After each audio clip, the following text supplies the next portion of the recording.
नमस्कार। देवरिया की आवाज रेडियो केसरी से प्रस्तुत है स्थानीय हालचाल। पहले मुख्य हालचाल।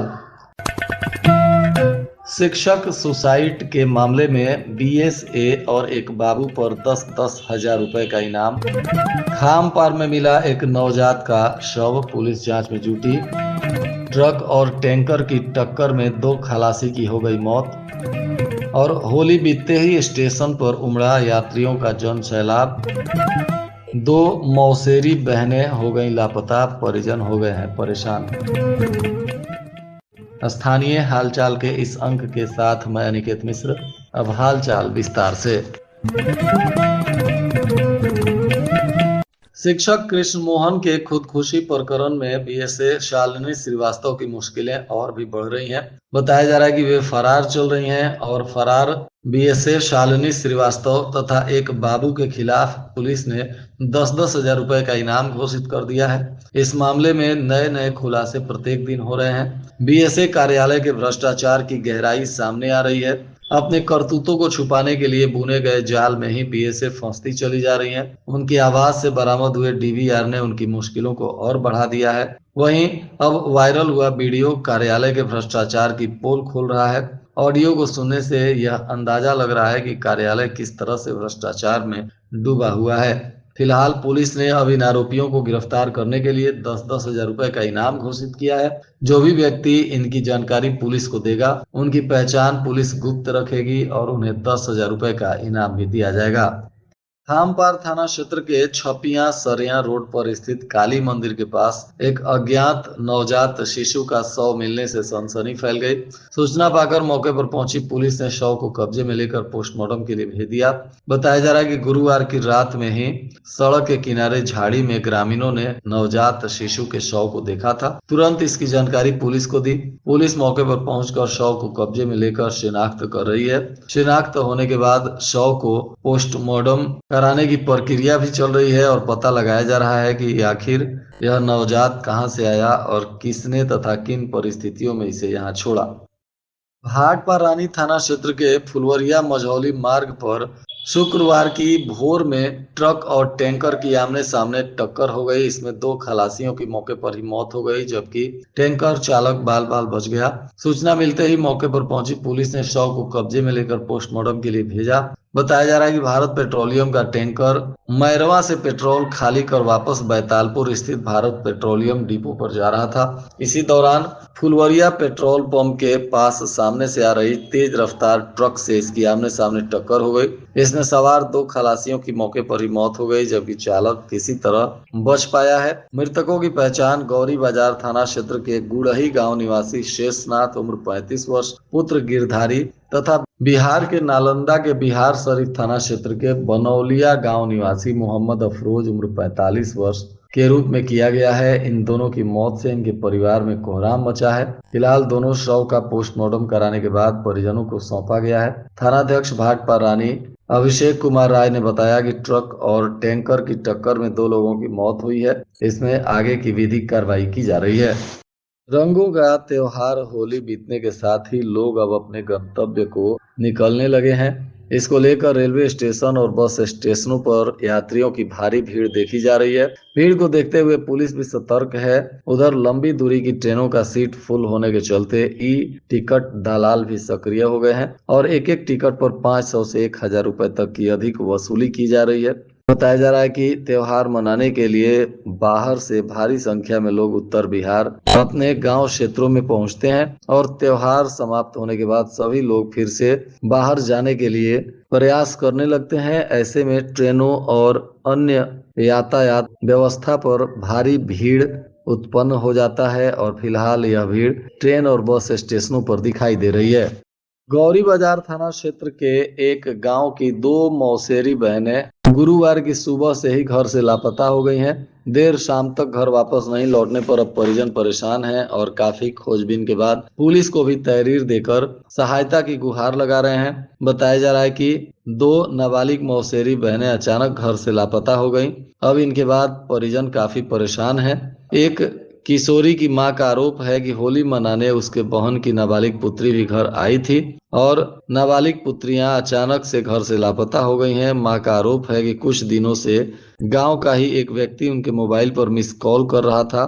परिजनों को किसी के बहकावे में आकर घर छोड़ने की भी आशंका है। फिलहाल पुलिस अब परिजनों के आवेदन पर एक एक बिंदुओं पर गंभीरता से जांच पड़ताल कर रही है। अपर पुलिस अधीक्षक आनंद कुमार पांडे द्वारा कोतवाली का वार्षिक निरीक्षण किया गया। इस दौरान थाना परिसर की समग्र व्यवस्था, कार्यालय अभिलेखों के रखरखाव, मालखाना प्रबंधन, हवालात की सुरक्षा व्यवस्था और मिशन शक्ति केंद्र तथा साफ सफाई की स्थिति का गहन अवलोकन किया गया। दुर्घटनाओं की रोकथाम को लेकर पुलिस लगातार अभियान चला रही है। इसी बीच यातायात पुलिस ने देवरिया क्षेत्र के कुल 119 जगहों पर वाहन जांच अभियान शुरू किया। इस दौरान 26 वाहनों को सीज किया गया और बहुत सारे वाहनों का ई चालान भी किया गया। लोगों से यातायात नियमों का पालन सुनिश्चित करने के लिए निवेदन किया गया। इस दौरान पुलिस ने बताया कि दुर्घटनाओं की रोकथाम को लेकर यह अभियान चलाया जा रहा है। वाहन चालकों को यह संदेश भी दिया गया कि यातायात के नियमों का अगर उल्लंघन करेंगे तो आप पर सख्त कार्रवाई की जाएगी। रामपुर कारखाना ब्लॉक के शहबाजपुर गांव स्थित प्राथमिक स्वास्थ्य केंद्र में प्रसव केंद्र का फीता काटकर शुभारंभ किया गया। इस दौरान स्वास्थ्य व्यवस्था को बेहतर बनाने के लिए हर गांव की महिला को उसकी नजदीकी पीएचसी में डिलीवरी पॉइंट पर प्रसव की अच्छी व्यवस्था मिल सके, इसके लिए सीएमओ ने स्वास्थ्य कर्मियों को निर्देश भी दिया है। कार्यक्रम को संबोधित करते हुए उन्होंने कहा कि शहबाजपुर, रुस्तमपुर गाँव समेत आसपास के जुड़े गाँव की महिलाओं को प्रसव में समय पर सीएचसी रामपुर कारखाना या मेडिकल कॉलेज से जाना पड़ता था, जिसके कारण लोगों को परेशानी हो रही थी। अब इन परेशानियों के निदान के लिए स्वास्थ्य विभाग काम कर रहा है और पीएचसी शहबाजपुर में फिलहाल प्रसव केंद्र का शुभारंभ कर दिया गया। देवरिया के एडीएम प्रशासन प्रेम नारायण सिंह ने मोइल क्षेत्र स्थित देवराहा बाबा मचान का दौरा किया। इस दौरान उन्होंने देवराहा बाबा स्थल पर पूजा अर्चना की और कल्प वृक्ष के बारे में जानकारी भी प्राप्त की। एडीएम सिंह ने आश्रम के पीठाधीश्वर आचार्य श्याम सुंदर दास महाराज से मुलाकात भी की। उन्होंने आश्रम की व्यवस्थाओं और गतिविधियों के बारे में विस्तार से जानकारी ली और इसके साथ ही एडीएम ने आश्रय परिसर में स्थित गौशाला, पोखरी, गोचर भूमि और अन्य भूमि क्षेत्रों का भी जायजा लिया। तभी सड़क पार करने के दौरान एक अनियंत्रित दोपहिया वाहन ने उसे जोरदार टक्कर मार दिया, जिसमें अरमान गिर कर गंभीर रूप से चोटिल हो गया। इसके बाद मौके पर पहुंची पुलिस ने किसी तरह इसको हॉस्पिटल में भर्ती कराया है, जहां इसका इलाज चल रहा है। प्रदेश सरकार की राज्य मंत्री विजय लक्ष्मी गौतम पर राजनीतिक उत्पीड़न के गंभीर आरोप लगे हैं। लार ब्लॉक के प्रमुख प्रतिनिधि अमित कुमार सिंह उर्फ बबलू सिंह ने मंत्री पर राजनीतिक कारणों से लगातार परेशान करने का आरोप लगाया है। यह मामला हाल ही में एक होली मिलन कार्यक्रम के दौरान भी सार्वजनिक हुआ, जिसका वीडियो भी सोशल मीडिया पर वायरल हुआ। अमित सिंह ने बताया कि सलेमपुर विधानसभा चुनाव में उन्होंने मंत्री विजय लक्ष्मी गौतम के लिए सक्रिय रूप से काम किया था। इसके बावजूद उन्हें अब उपेक्षा और दबाव का सामना करना पड़ रहा है। उन्होंने यह भी आरोप लगाया कि चुनाव के दौरान उनके खिलाफ आचार संहिता उल्लंघन का एक मामला भी दर्ज हुआ था, जिसके कारण उनका चरित्र प्रमाण पत्र अब तक नहीं बन पाया है। जिले में तेजी से साइबर अपराध भी बढ़ रहा है। पीएनबी ऐप डाउनलोड करने का झांसा देकर एक व्यक्ति के खाते से जालसाजों ने 50,000 रुपए उड़ा दिए। इस मामले में उन्होंने सदर कोतवाली में केस दर्ज भी कराया है। बताया जा रहा है कि पीड़ित शहर के अंबेडकर नगर भीखमपुर रोड के रहने वाले मार्कंडे मिश्रा हैं। उनके मोबाइल पर एक मैसेज आया और उन्हें पीएनबी ऐप डाउनलोड कराने की बात कही गई। जैसे ही उन्होंने अनुमति दी, वैसे ही उनके व्हाट्सएप पर मैसेज आया और मैसेज पर उन्होंने क्लिक किया तो उनके खाते से 2 बार में 50,000 रुपए गायब हो गए। इसके बाद साइबर के टोल फ्री नंबर पर अपनी शिकायत भी दर्ज कराई। साथ ही पुलिस को भी शिकायत देकर सहायता की गुहार लगा रहे हैं।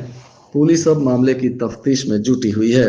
राज्य निर्वाचन आयोग के निर्देश पर जिले में 10,29,000 संभावित डुप्लीकेट मतदाताओं का सत्यापन होना है, जबकि सत्यापन कार्य पूर्ण करने के लिए महज 5 दिन और ही शेष रह गए हैं। ऐसे में 5 दिन में 4,33,000 मतदाताओं का सत्यापन पूरा करना आसान नहीं होगा। वहीं सत्यापन की सुस्त रफ्तार के चलते 70वें स्थान पर जिले की रैंकिंग है। आगामी त्रिस्तरीय पंचायत और त्रिस्तरीय पंचायत चुनाव को देखते हुए आगामी त्रिस्तरीय पंचायत चुनाव को देखते हुए राज्य निर्वाचन आयोग द्वारा जिले के 16 विकास खंडों के 1121 ग्राम पंचायतों के 10,39,081 संभावित डुप्लीकेट वोटरों का बीएलओ के माध्यम से सत्यापन करने का निर्देश दिया है। और आज के मौसम का तापमान देवरिया में न्यूनतम 21 डिग्री सेल्सियस और अधिकतम 33 डिग्री सेल्सियस रहने की संभावना है। हालचाल के इस अंक को आप हमारे YouTube, Facebook और Instagram पर भी सुन सकते हैं। इसके लिए हमारे चैनल को लाइक और सब्सक्राइब करें। साथ ही प्ले स्टोर से रेडियो केसरी के एप्लीकेशन को डाउनलोड कर सीधे अपने मोबाइल फोन में भी इस सेवा का लाभ ले सकते हैं। अंत में मुख्य हालचाल एक बार फिर। शिक्षक सुसाइड के मामले में बीएसए और एक बाबू पर 10-10 हजार रुपए का इनाम। खामपार में मिला एक नवजात का शव, पुलिस जांच में जुटी। ट्रक और टैंकर की टक्कर में 2 खलासी की हो गई मौत। और होली बीतते ही स्टेशन पर उमड़ा यात्रियों का जन सैलाब। 2 मौसेरी बहनें हो गई लापता, परिजन हो गए हैं परेशान। इसके साथ ही रेडियो केसरी से प्रसारित स्थानीय हालचाल का यह अंक समाप्त हुआ। नमस्कार।